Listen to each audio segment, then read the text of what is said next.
On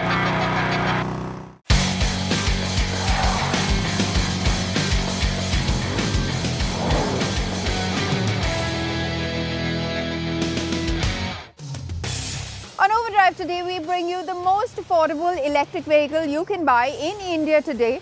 We also check out the facelifted Citroën C5 Aircross, a quick look at Mercedes-Benz India's first locally produced EQS SUV, and we also bring you details on the Moto Morini Escape 650. Hello and welcome to Overdrive. I am Soini. Tata Motors is taking big strides in the mass market EV space. The brand has finally launched the most affordable electric car you can buy in the country today. The Tiago EV, starting at an introductory price of 8.49 lakh rupees for the first 10,000 customers, is honestly a steal, and Tuhin tells you why.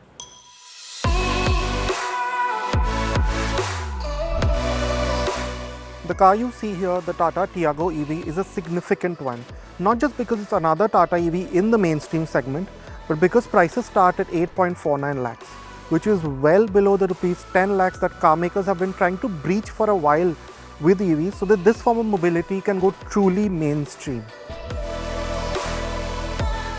Now, in turning the standard Tiago into the Tiago EV, Tata Motors has done what it usually does with most of these conversions, and you get this new blanked out grille, what would have been the grille, and this new minimalist, much more simpler EV logo, which we think looks quite nice. Of course, the tri-arrow motifs continue here, and the blue highlighting that separates Tata's EVs from the regular car, you can see that here too. And the Tiago, the standard one, always got projector headlamps, so that continue here as well. They're auto, and you also have auto wipers. And to top things off, you have these new, more funkier, snazzier, brighter, sort of EV-specific color options as well.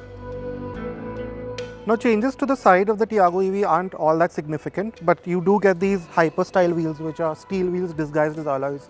We aren't a big fan of these, even in the Tigor EV, and that sort of continues here, although the design may be to some people's liking.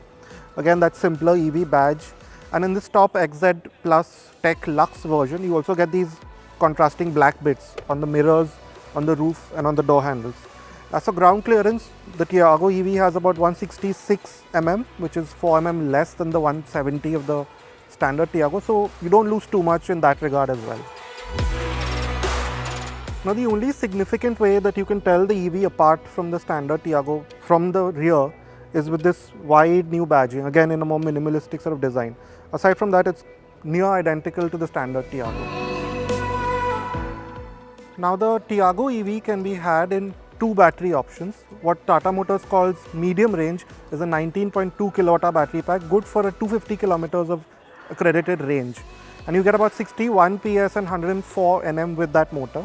But the larger battery pack, which we think will be the more useful one, is a 24 kilowatt battery pack, good for 315 kilometers of range, which should translate into about 250 kilometers in the real world.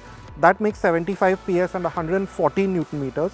And that also gets you sport mode, which can get the Tiago EV from 0 to 60 in 5.7 seconds.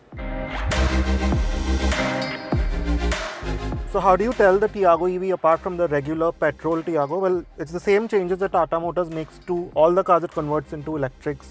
So you have these blue highlights here around the AC vents, a black and off-whitish interior sort of color palette, leatherette upholstery. And among the changes, the additions over the regular Tiago, first you have these selectable regen modes. You can choose between 4 modes. There are no paddles, but they're easily accessible through here, and you can see it on the screen as well. And you get this older style rotary dial. What came in the first Nexon is also in the Tigor EV, which we don't like as much, considering you don't have a park mode in it, and sort of selecting the gears always been a bit fiddly. So maybe the one from the Nexon EV Max, that with the bright display, that would have been a good addition. But of course, cost is a constraint here. Then another big change is that over and above the long list of features that the Tiago is known for, you also get cruise control, and you get this different digital instrumentation. It's nice. In fact, we like it more than the part digital one in the Nexon EV. It's more simple, but it gives you a lot of information clearly. So you have the regen modes up top, the battery level, the power and the regen level, you know how much power you're using and so on.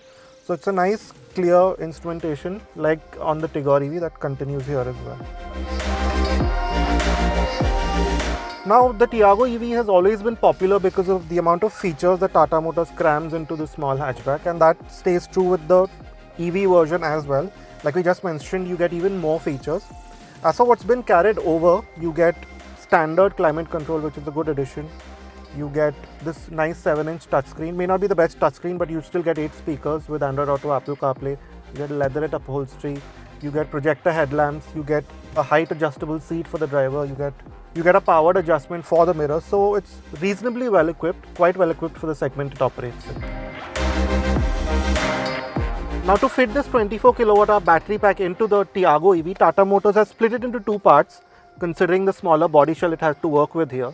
And that has led to some compromises, but not up to a level that you might expect. It's been quite neatly packed in. So of course, the floor is a bit higher up than you would expect in the regular Tiago, which means you sit in a slightly knees-up position. There's slightly less under-thigh support because of that. And you also have this big central tunnel here, which also holds the battery cells. So yes, space for the third passenger isn't what it used to be, but you have a comfortable seat back, a nice angle to it, fairly large windows, a lot of knee room and headroom. So as a 4-seater, at least the Tiago EV still works perfectly fine.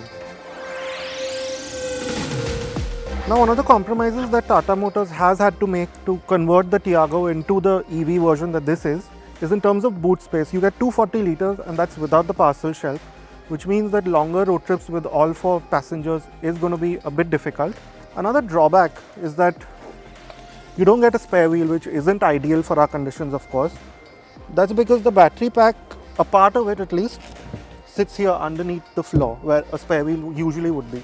So it's fine for, say, a short hop around closer to town, but a longer road trip packing luggage for 4 might be difficult with the Tiago EV. Now you can buy the Tiago EV with either a 3.3 kilowatt AC wall box or this 7.2 kilowatt AC fast charger. Now the other charging options that you get is DC fast charging. Now Tata hasn't given an exact DC charging speed, but since it takes 10% to 80% in about 57 minutes, we expect it to be about 25 to 30 kilowatt, the DC fast charging speed. And also you can charge it from a 15 amp plug, but of course that takes an extended amount of time. Now the prices that have been announced for the Tiago EV, they top out at 11.79 lakh. They're introductory and valid for the first 10,000 bookings, and 2,000 of those are reserved for previous Tata EV owners. Anyway, bookings open October 10th and you can start getting deliveries of the Tiago EV from January 2023.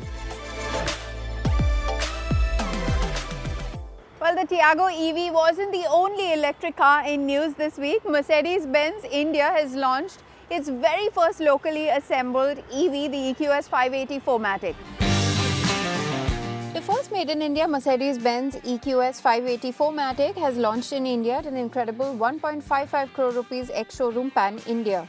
This luxury EV is claiming an ARAI verified driving range of 557 km on full charge, which makes it the longest range electric vehicle on sale in India today.